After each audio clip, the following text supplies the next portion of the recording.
Orient bell tiles studio से आप देख रहे हैं एबीपी न्यूज। नमस्कार, मैं हूं आपके साथ शीरीन। आप देख रहे हैं न्यूज एट 10। यूपी के लखीमपुर खीरी में वन विभाग की नाकामी पर बीजेपी विधायक भड़क गए। तेंदुए के हमले में एक किसान की मौत के बाद विधायक विनोद शंकर अवस्थी ने वन विभाग को जमकर फटकारा। दोदरा गांव में तेंदुए के हमले में किसान की मौत के बाद विधायक विनोद शंकर अवस्थी वहां पहुंचे थे। इसी दौरान वो वन विभाग पर बिफर पड़े। कौन जवाब देगा इसका? इसकी जान कौन देगा? बीजेपी विधायक विनोद शंकर अवस्थी इस बात से नाराज थे कि उनके कहने के बावजूद गांव में पिंजरा नहीं लगाया गया। जब हम आपसे कहते हैं पिंजरा लगाओ, तो आप कहते हैं लखनऊ परमिशन ले रहे हैं। उन्होंने आदेश दिया कि जब तक आदमखोर तेंदुआ पकड़ा नहीं जाता, वन विभाग के अधिकारी कर्मचारी यहीं रहेंगे। कोई वन का अधिकारी कर्मचारी नहीं हटेगा। वहीं तेंदुए के हमले में किसान की मौत के बाद पूरे गांव में खौफ का माहौल नजर आया। ओडिशा के संबलपुर से एक नन्हे हाथी का वीडियो आया, जिसमें वो अपने मां के सामने ऐसे नहा रहा था जैसे छोटे बच्चे बाथटब में नहाते हैं। वीडियो मन मोह लेने वाला है। मां पेड़ के पास खड़ी होकर निगरानी कर रही थी और बेटा मस्ती के मूड में था। गड्ढे में पानी कम होने के बावजूद वो गोता लगा रहा था और पानी की धार के सामने वो खेल रहा था। भले ही पानी में पूरा शरीर डूब नहीं पा रहा था, लेकिन वो अपने सिर और सूंड को बार बार डुबोकर इस छोटे से गड्ढे में काफी देर तक खेलता रहा। वीडियो ओडिशा के माल्टीज गांव का है। पिछले दिनों हाथियों का ये झुंड इसी इलाके में रुका था और उसी वक्त जब ये नन्हा हाथी मौके का फायदा उठाकर पानी में छपाक छपाक खेल रहा था, तो वहां मौजूद एक व्यक्ति ने इसका वीडियो बना लिया। नेताओं के पास लोग तरह तरह की फरियाद लेकर आते हैं, लेकिन पुणे में एक बुजुर्ग महिला सांसद सुप्रिया सुले के पास एक अनोखी समस्या लेकर पहुंची। उसे सुनकर सुप्रिया सुले भी ठहाके लगाने लगी। बुजुर्ग महिला की समस्या ये है कि जब ये कोई टीवी सीरियल देखने बैठती हैं, तो ज्यादा विज्ञापन के चलते परेशान हो जाती हैं। महिला ने बताया कि जब वो टीवी सीरियल देखती हैं, तो आधे घंटे में सीरियल सिर्फ 10 मिनट का आता है और इस बीच बीच में विज्ञापन ही चलता रहता है। 10 मिनिटाचा कार्यक्रम आणि बाकी 20 मिनिटाचं जाईल कुठे तक्रार करून मला सुचलं। बुजुर्ग महिला की तकलीफ है कि टीवी सीरियल में सास का राज खुलने से पहले ही ब्रेक आ जाता है, जो काफी देर तक चलता रहता है, जिससे बेचैनी बढ़ जाती है। सांसद सुप्रिया सुले पुणे में लोगों की शिकायतें सुन रही थी और ये महिला वहीं पर अपनी समस्या लेकर पहुंच गई, जिस पर सुप्रिया सुले मुस्कुराने भी लगी और उनकी समस्या का समाधान करने का भरोसा भी दिया। एवढी मेहरबानी, कारण आमचा वेळ जात नाही, जाहिराती बघून वैताग आला। ये शिकायत वैसे तो मजाक लगती है, लेकिन इस बुजुर्ग महिला ने टीवी सीरियल देखने वाले कई लोगों की परेशानी सामने रख दी है। मध्य प्रदेश के सिवनी जिले से एक ऐसा विदाई समारोह का वीडियो सामने आया, जिसे देखकर हर कोई भावुक हो गया। कलेक्टर संस्कृति जैन का ट्रांसफर भोपाल हुआ, तो कलेक्टर को विदा करने के लिए लोगों ने पालकी मंगाई और पालकी पर बैठाकर उनको विदा किया गया। कलेक्टर संस्कृति जैन ने अपने कार्यकाल के दौरान 1 गिफ्ट अ डे की स्कीम चलाई थी, जिसमें कई लोगों के साथ साथ दानदाताओं ने बढ़ चढ़कर हिस्सा लिया था। जब ये कार्यक्रम चल रहा था, तब संस्कृति जैन का अचानक से ट्रांसफर कर दिया गया, जिसके बाद लोगों ने उन्हें अलग अंदाज में विदाई दी।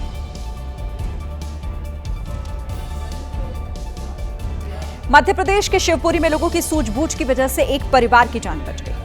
कोटा से बाबा जय गुरुदेव के कार्यक्रम में शामिल होने के लिए उरई जा रहे शैलेंद्र हांडा की कार को ट्रक ने पीछे से टक्कर मार दी, जिससे कार पुल से गुलटियां खाती हुई सिंध नदी में जा गिरी। यार तेर भी खूब रही तो ऊपर उठ रहा रही यार, यहाँ डूबी नहीं है। हादसे की जानकारी मिलते ही वहां अफरा तफरी मच गई, क्योंकि कार के अंदर शैलेंद्र हांडा के साथ उनकी पत्नी और 2 बच्चे भी मौजूद थे। तभी कुछ लोग देवदूत बनकर वहां पहुंचे और बिना देर किए नदी में उतर गए। नीचे आ गए, नीचे पानी में तैर रही कार को लोगों ने खींचकर किनारे तक पहुंचाया। पानी जाने लगे। कार को नदी के किनारे तक पहुंचाने के बाद लोगों ने काफी मुश्किल से अंदर फंसे लोगों को बाहर निकाला। निकालो भैया निकालो। कार में फंसे पूरे परिवार को बाहर निकालने के बाद लोगों ने राहत की सांस ली। किसने सोचा था कि अक्टूबर के महीने में भी बारिश की वजह से बाढ़ जैसे हालात बन जाएंगे, लेकिन देश में ऐसा हो रहा है। पश्चिम बंगाल के दार्जिलिंग के बाद राजस्थान और बिहार में बादलों ने मुसीबत बरसाई है। बिहार के रोहतास में लगातार बारिश के बाद 10 से ज्यादा गांव के लोग इसी तरह पानी के बीच फंसे रहे। ड्रोन वीडियो में गांव के लोग मटमैले पानी के बीच से चलते हुए किसी तरह अपने घर आना जाना कर रहे हैं। इसी तरह राजस्थान के सीकर में भी बारिश ने जीना मुहाल कर दिया। सड़क पर पानी की वजह से सामान ढोने वाली गाड़ी पलट गई। तो वहीं दूसरे वीडियो में अंडरपास में भरे पानी में एसयूवी कार लगभग पूरी तरह डूबी हुई नजर आई।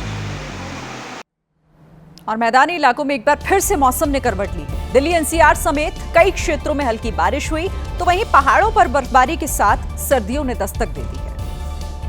आसमान से झरती मखमली बर्फ की फुहारों से जम्मू कश्मीर के बांदीपोरा में मौजूद राजदान टॉप का हर एक कोना सफेद चादर से ढक गया। वहीं गांदरबल में जोजिला टनल के आसपास पहाड़ों की ढलानों से लेकर पेड़ों की शाखाओं तक सब बर्फ की आगोश में सिमटे नजर आए, जबकि बर्फबारी से ट्रैफिक की रफ्तार भी धीमी हो गई।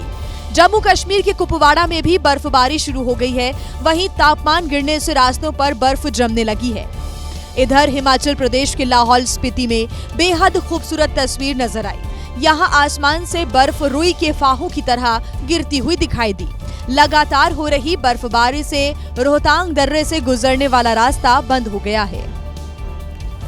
बिहार में विधानसभा चुनाव की तारीखों का ऐलान हो गया है। मुख्य चुनाव आयुक्त ने 2 चरणों में मतदान कराने का ऐलान किया। छठ के करीब 10 दिनों के बाद वोटिंग होगी।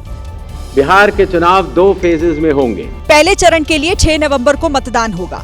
दूसरे चरण के लिए 11 नवंबर को वोट डाले जाएंगे। काउंटिंग 14 नवंबर को होगी और पूरी चुनावी प्रक्रिया 16 नवंबर तक समाप्त कर ली जाएगी। बिहार में विधानसभा की कुल 243 सीटें हैं। पहले चरण में 121 सीटों पर मतदान होगा। दूसरे चरण में 122 सीटों पर वोट डाले जाएंगे और दूसरे चरण की वोटिंग के 2 दिन बाद 14 नवंबर को नतीजे आएंगे। पहले फेज के डेट गजट नोटिफिकेशन 10 तारीख को आएगा, दूसरे का 13 को। पहले चरण के लिए नॉमिनेशन की आखिरी तारीख 17 अक्टूबर है। दूसरे चरण के लिए नॉमिनेशन की आखिरी तारीख 20 अक्टूबर है। पहले चरण के लिए नॉमिनेशन करने वाले 20 अक्टूबर तक अपना नाम वापस ले सकते हैं। दूसरे चरण के लिए नाम वापसी की तारीख 23 अक्टूबर है। बिहार में 14 नवंबर को विधानसभा चुनाव के नतीजे आ जाएंगे, लेकिन उससे पहले जो ओपिनियन पोल आया है उसने सियासी सरगर्मी बढ़ा दी है। मेट्रोराइज IANS की तरफ से किए गए बिहार के पहले ओपिनियन पोल में एनडीए को बहुमत मिलता दिख रहा है। इस पोल में एनडीए को 150 से 160 सीटें तो महागठबंधन को 70 से 85 सीट मिलने का अनुमान है, जबकि अन्य के खाते में 9 से 12 सीटें जा सकती हैं। अगर एनडीए को मिलने वाली 150 से 160 सीटों की बात करें तो इसमें बीजेपी 80 से 50 सीट, जबकि जेडीयू 60 से 65 सीट जीत सकती है। वहीं हम को 3 से 6, एलजेपी-आर को 4 से 6 और आरएलएम को 1 से 2 सीटें मिलने का अनुमान है। वहीं अगर महागठबंधन की बात करें तो इस ओपिनियन पोल में आरजेडी को 60 से 65, कांग्रेस को 7 से 10 सीट मिलने का अनुमान है। अगर वोट शेयर की बात की जाए तो एनडीए को 49%, महागठबंधन को 36%, जबकि अन्य को 15% वोट मिलता हुआ बताया जा रहा है। बड़ी बात यह है कि मुख्यमंत्री पद के लिए नीतीश कुमार अभी भी पहली पसंद बने हुए हैं। इस ओपिनियन पोल में सीएम पद के लिए नीतीश कुमार 42%, तो तेजस्वी यादव 15% लोगों की पसंद है, जबकि प्रशांत किशोर को 9%, चिराग पासवान को 8% और सम्राट चौधरी को 3% लोग सीएम बनता देखना चाहते हैं। इसके अलावा 23% लोग ऐसे हैं जो किसी और को मुख्यमंत्री पद पर देखना चाहते हैं।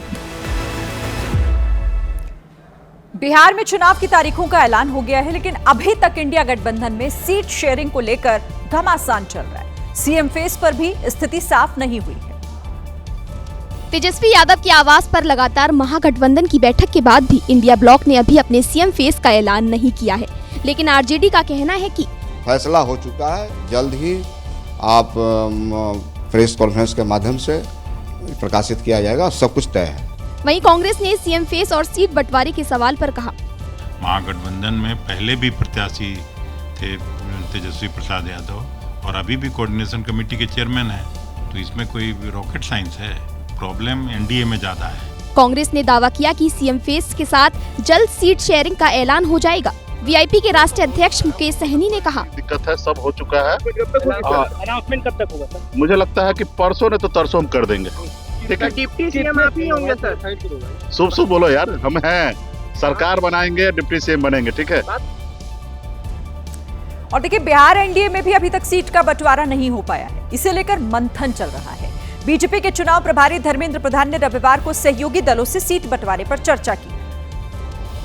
एनडीए के सहयोगी और मंत्री जीतन राम मांझी ने 20 से 25 सीटों की मांग की है, जबकि पिछले विधानसभा चुनाव में मांझी की पार्टी को सिर्फ 7 सीटें मिली थी, लेकिन इस बार ज्यादा सीटों के लिए अड़े हुए हैं। अगर जुझारू साथी 20-25 अगर विधानसभा में हो जाए तो फिर डंका की चोट से जो हम कह रहे हैं बेटियों का एजुकेशन को हम फ्री कर देंगे।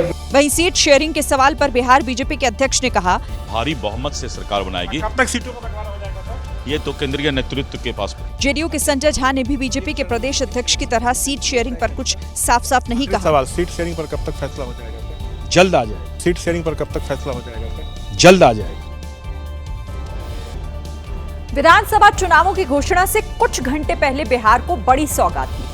मुख्यमंत्री नीतीश कुमार ने पटना मेट्रो का शुभारंभ किया। मंगलवार से आम लोग पटना मेट्रो की सवारी कर सकेंगे। बिहार के सीएम नीतीश कुमार ने पाटलिपुत्र बस डिपो से फीता काटकर पटना मेट्रो का शुभारंभ किया। इस दौरान सीएम नीतीश कुमार के साथ बिहार के दोनों डिप्टी सीएम सम्राट चौधरी और विजय सिन्हा भी साथ मौजूद रहे और सभी ने पटना मेट्रो की सवारी की और मेट्रो के सफर का लुत्फ उठाया। पटना मेट्रो पहले चरण में 4 स्टेशनों के बीच चलेगी। ये पाटलिपुत्र आईएसबीटी से 0 माइल होते हुए भूतनाथ के बीच सुबह 8 बजे से रात 10 बजे तक चलेगी। पटना मेट्रो का किराया 15 रुपए से शुरू होगा। मेट्रो के उद्घाटन के साथ ही पटना देश का 24वां ऐसा शहर बन गया है जो मेट्रो नेटवर्क से जुड़ा है। आम लोगों के लिए अगले दिन यानी 7 अक्टूबर से इसकी शुरुआत होनी है। कि आप यहाँ देख सकते हैं बैठने के लिए जिस तरीके की सीटें बनाई गई हैं और चूंकि आमतौर पर मेट्रो में महिलाओं को अलग से जगह दी जाती है तो केवल महिलाओं के लिए यहाँ आप देख सकते हैं। पटना मेट्रो की खास बात यह है कि पटना मेट्रो के कोच बिहार की लोकप्रिय कला मधुबनी पेंटिंग पर आधारित है। माना जा रहा है कि त्योहारी सीजन में मेट्रो सेवा काफी फायदेमंद साबित होगी। मध्य प्रदेश के छिंदवाड़ा में जहरीले सिरप से अब तक 16 बच्चों की जान जा चुकी है। इस सिरप ने ऐसी सनसनी फैलाई कि कई राज्यों की सरकारों ने इस पर बैन लगा दिया है। भोपाल में ड्रग डिपार्टमेंट ने मेडिकल स्टोर्स पर चेकिंग अभियान चलाया और कोल्ड ड्रिफ्ट सिरप मिलने पर उसे जब्त किया। इस सिरप के चलते छिंदवाड़ा के कई बच्चे अभी भी या तो आईसीयू में भर्ती हैं या फिर वेंटिलेटर पर हैं। इस बीच कांग्रेस प्रदेश अध्यक्ष जीतू पटवारी छिंदवाड़ा के पटवारी पहुंचे और अनशन में शामिल हुए। जीतू पटवारी ने प्रदेश के स्वास्थ्य मंत्री को बर्खास्त करने की मांग की है। 3 दिन पहले तक मुख्यमंत्री जी आसाम में थे, हाथियों को गन्ना खिला रहे थे, कामाख्या में पूजा कर रहे थे, नेशनल पार्क में शेर देख रहे थे, गेंडे देख रहे थे और रील बना रहे थे। इधर सीएम ने ड्रग कंट्रोलर को निलंबित करने के आदेश जारी कर दिए हैं और सभी दोषियों के खिलाफ सख्त कार्रवाई की बात कही है। मुंबई से सटे भिवंडी में आग लगने से हाहाकार मच गया। आग इतनी भीषण थी कि कई किलोमीटर तक अफरा तफरी मची थी। आग कोरियर के एक गोदाम में लगी थी। न कोई ज्वालामुखी विस्फोट की तस्वीरें और ना ही किसी फिल्मी शूटिंग का कोई सीन। ये तो है शैडो फैक्स कोरियर गोदाम में हुआ वो अग्निकांड जिसने पूरी रात तांडव मचाया। गोदाम में बड़े पैमाने पर कोरियर का सामान रखा था जिससे आग ने देखते ही देखते खतरनाक रुख अख्तियार कर लिया। आग बुझाने के लिए फायर ब्रिगेड की कई गाड़ियां भेजी गईं, लेकिन आग थी जो थमने का नाम नहीं ले रही थी। आग बुझाने में कई घंटे लग गए। बताया जा रहा है कि वेयरहाउस में केमिकल सामान का बड़ा स्टॉक था जिससे आग बहुत तेजी से फैली।